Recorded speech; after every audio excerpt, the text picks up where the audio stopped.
Patay ang isang lalaki matapos mabaril ng isang off-duty na pulis sa Tondo, Maynila. Ang pulis namagitan matapos tangkain umano ng lalaki na pumatay ng isang taga roon. Balitang hatid ni Jomar Presto.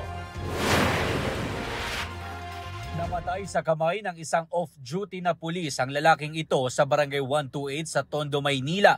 Yan ay matapos mamagitan umano ang pulis ng habulin at tangkain umanong patay ng lalaki ang kanyang kapitbahay. Sinubukan niya ang pakiusapan na sumuko. Katulad na nabanggit ko, kinipit balikat lamang, tinutukan yung pulis natin at kinalbit niya yung baril niya.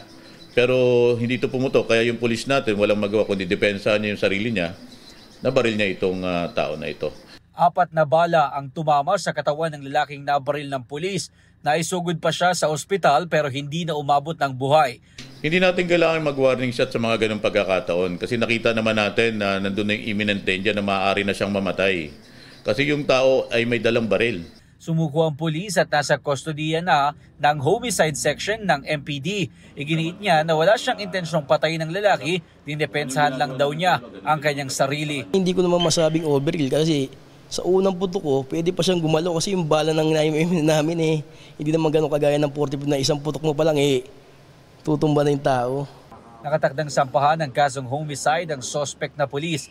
Ay naman sa mga kamag-anak ng napatay, wala raw baril ang lalaki. Sinubukan din daw nilang humingi ng kopya ng mga CCTV sa lugar pero walang maipakita sa kanila. Kung may kasalanan po yung pinsan namin, matatanggap po namin. Kaso wala pong mga ebidensya nagpapakita na may kasalanan yung pinsan ko. Ang nakikita po namin dito is agrabyado po yung pinsan ko.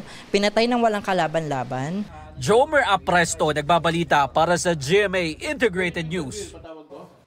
Kapuso, para sa mga maiinit na balita, mag-subscribe sa GMA Integrated News sa YouTube. Sa mga kapuso naman abroad, subaybayan nyo kami sa GMA Pinoy TV at sa www.gmanews.tv.